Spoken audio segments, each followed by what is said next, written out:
I want you to just pause for a second, right here with me. Take a deep breath. How are you really feeling, right in this moment? Are you here, or is your mind somewhere else? Is it churning about that deadline next week? Is it replaying an awkward conversation from yesterday? Is it worried about a bill, a relationship, or what you're going to make for dinner? This constant, nagging noise, this background static of anxiety. It's exhausting, isn't it? We live our lives in a state of low-grade, and sometimes high-grade, panic about tomorrow. We are haunted by yesterday. We spend our whole lives searching for a system, a philosophy of life, that will finally give us peace. We read self-help books, we follow gurus, we create intricate plans, all in an attempt to control the uncontrollable, to make the future safe. But what if the entire foundation of our worry is built on a complete illusion? Today, we are going to talk about something that could fundamentally shift the way you experience every single day of your life. We're diving deep into the words of Osho, specifically from a powerful talk where he dismantles our greatest source of suffering, the concept of tomorrow. And I mean really dismantle it. Osho's response to this problem is so simple, so direct, it might shock you. He says, there is no tomorrow. Just let that sink in for a moment. Not, tomorrow will be better. Not, plan for tomorrow. But, there is no tomorrow. What does he mean? And how can realizing this one simple truth finally, stop the constant worry? Before we get into that, what is the one worry about tomorrow that you find looping in your head the most? Is it about money, health, love? Be honest. Drop it in the comments below. Let's just acknowledge them, see them for what they are, before we learn how to let them go. This is a journey, and I'm glad we're taking it together. So, the first thing we have to understand is our relationship with philosophy. We are collectors of ideas. We love systems. We want a framework. We want the 7 steps to happiness. In this talk, Osho is asked directly, you have no philosophy of life. His answer is everything. He says, no philosophy of life. I have life itself. This is the entire game. He follows this up by saying, there are people who have philosophies of life, but they don't have any life. And, ouch. That hits hard, doesn't it? How many of us are exactly like that? We are so busy reading the menu, arguing about the ingredients, comparing it to other menus, that we never actually eat the food. We are so busy planning the perfect vacation, that we miss the beauty right outside our window. We are so busy trying to understand love that we forget to be loving. We are so busy documenting our lives for social media that we are not present in the moments we are capturing. We have the philosophy, we have the rules, we have the ideology, but we don't have life. Osho is not offering us another philosophy. This is crucial. If you're here looking for a new set of rules to follow, you're in the wrong place. He wants us to understand something existential, not philosophical. He's pointing at the experience of living, not an idea about it. People tried to pin him down. They said, okay, Osho, but what about your 3 L's? Love, life, laughter. Surely that is your philosophy. And again, he says, no. This is so important. He explains, it is just a consequence. A consequence, not a goal. not something you practice. A consequence. A consequence of what? Osho says, it is just a consequence of being silent and in tune with existence. When you are truly silent, when you stop the mental chatter, Osho says, love arises in you. Life becomes abundant. And laughter for no reason. He says this laughter arises just because this whole existence is so hilarious. Think about that. We are all desperately chasing love. We are trying to achieve a vibrant life. We are seeking happiness and laughter. Osho says we're doing it backward. We're chasing the consequences while ignoring the cause. The cause is silence. The cause is being in tune with existence. And what is the one thing that prevents us from being silent? What is the one thing that keeps us completely out of tune with existence? You guessed it. The mind's obsession with two things that do not exist, yesterday and tomorrow. Let's start with the big one, tomorrow. Osho makes a devastatingly simple point. He says, if there is a tomorrow, you cannot stop worrying about it. Read that again. If there is a tomorrow, you cannot stop worrying about it. This is a psychological law. The moment your mind creates the concept of tomorrow, it must worry. Because tomorrow is the unknown. It's the void. And the mind is a survival mechanism that hates the unknown. The mind's job is to control, to predict, to make safe. So it projects into the void of tomorrow and starts imagining, dreaming, projecting. It runs simulations. What if this happens? What if that fails? I need to prepare for this. I need to prevent that. This process is worry. And here is Osho's liberating bomb. Tomorrow never comes. It never comes. Think about it. Have you ever, in your entire life, lived a single tomorrow? No. When that tomorrow arrives, what is it? It's today. It's now. You are always here, now. The sun rises, and it is now. You go to sleep, you wake up, and it is now again. Tomorrow is a mental fabrication. It is a carrot on a stick that your mind dangles in front of you, forever keeping you running, forever keeping you anxious. Osho says tomorrow is a process of worrying. It's not a point in time. It is a habit of the mind. This is why all your worrying is so futile. You are worrying about a place that doesn't exist. You are trying to solve problems in a fantasy land. And the mind is clever. It tells you, no, worrying is productive. If I worry, I can plan. I can control the outcome. But can you? Can you really? You can plan, yes. You can take steps now. You can buy insurance now. You can write the email now. You can save the money now. All action only happens in the now.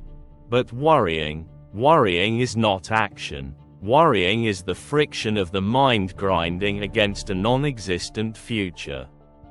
It's a process, as Osho says, that just drains your vital energy, leaving you exhausted before the now has even had a chance to be lived.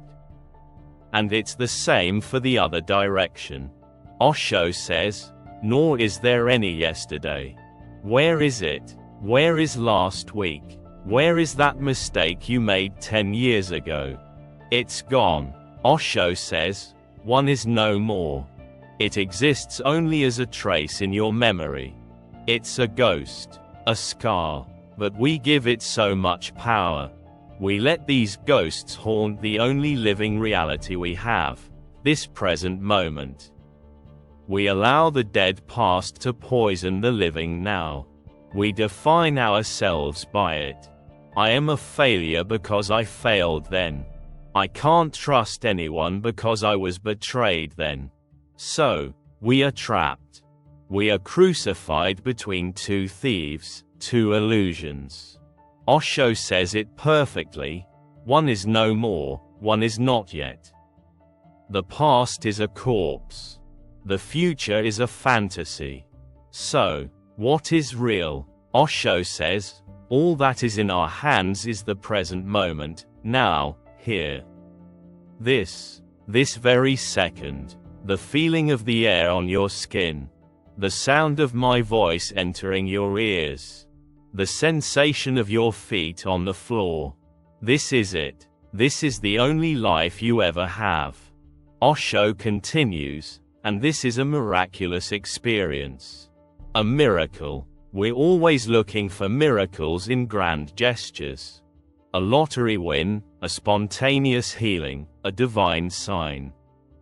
Osho says the miracle is this: the simple fact of being. The fact that you are aware, that you are conscious, right now. That you are here to witness this moment. This is the miracle, but we miss it. We miss it every single time. And this brings us to Osho's most painful, and most important, diagnosis of the human condition. He says, but you are never here, you are always somewhere else. He says, you are never in the now, you are always then. Let that land. You are always then. When you are at work, your mind is, then, at home. When you are at home, your mind is, then, back at work, worrying about what you did or what you have to do. When you are on vacation, something you planned and paid for, your mind is, then, checking emails from the office, worrying about the work piling up. Osho says, otherwise, everything is available but you are absent. Everything is available: the peace, the joy, the connection, the silence. It's all right here, in this moment. It's the fabric of existence itself. But we are not here to receive it. We are, as he says, absent. We are ghosts living in a fantasy world of yesterday and tomorrow. And this, my friend, is why we suffer. This is why we are so tired. This is why we feel so disconnected. It's not because your life is bad. It's not because you don't have the right philosophy. It's because you are absent from the only life you have. This is a powerful, paradigm-shifting concept. And if it's clicking for you, if you're feeling that aha moment, it would mean a lot to me if you'd hit that like button. It's a simple way to let me know that we're connecting on this deep level, that this message is resonating with you. It really helps. So, what is the cure? If the problem is no tomorrow and no yesterday, and the result is that all our worrying disappears, what is the mechanism? The mechanism is presence. The mechanism is silence. Osho says, if there is no yesterday, no tomorrow, and this very moment you are silent, all worrying disappears. It doesn't get solved. It doesn't get managed. It disappears. Worry is a parasite that lives only in the non-existent soil of past and future. The second you bring your full, total, blazing attention to the now, here, the parasite has no soil. It dies. Instantly. You cannot worry and be fully present at the same time. It is a psychological impossibility. Try it, right now. Try to fully feel your hands.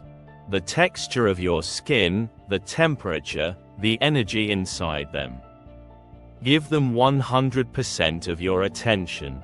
Now, in that exact same second, try to worry about next month's rent. You can't. The mind can either be here, in sensory reality. Or it can be there, in conceptual fantasy, worry. It cannot be in both places at once. When you are present, Osho says, all imagining, dreaming, projecting disappears. You are just here, and in this here-ness, something beautiful happens. Osho makes a very subtle distinction. He says, and it is not that you have to enjoy this moment. This is such a relief. We live in a culture of toxic positivity. Enjoy every moment. Be grateful. Good vibes only. But what if the moment is painful? What if you're sick? What if you're grieving? What if you're just bored? Osho is not saying, pretend to enjoy it. That's just another philosophy, another mental game. He says something far more profound. That rejoicing arises out of this moment. Rejoicing is different from enjoyment. Enjoyment is conditional. I enjoy this ice cream. I do not enjoy this headache. Rejoicing is unconditional. It is the deep, silent, peaceful yes to reality as it is. It's the acceptance. It's the peace that comes from no longer fighting the now. When you are not fighting the present moment, when you are not trying to escape it into tomorrow or yesterday, a deep silence descends. That silence, that is the rejoicing. And from that silence, the 3 L's are born. From that silence, love arises in you. Not a needy, possessive love, but an overflowing, unconditional love for existence itself. From that silence, life becomes abundant. You are no longer a dry, anxious husk. You are full of the energy of the now. You are life itself. From that silence, laughter for no reason bubbles up. You see the hilarious, cosmic joke that we spend our whole lives worrying about things that don't even exist. So, how do we do it? What is the grand technique? What is the 10-step program? This is the best part. Osho says, I want my people to understand a very simple fact.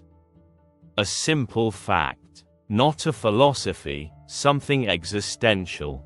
What is it? Be present to this moment. That's it. That is the entire instruction. He doesn't even tell you how. He just says be present. Because the how is the philosophy trap all over again. The mind loves the how. Should I meditate like this? Or like that? Should I use a mantra? Should I count my breaths? The mind wants a technique so it can do something, so it can feel in control, so it can project into the future. If I do this technique for 30 days, then I will be present. See, the mind just created a tomorrow out of the very instruction to be now. It's so tricky. Osho's invitation is simpler. It's an experiment. He says, be present to this moment and then see what happens. He's not giving you the answer. He's inviting you to find out for yourself.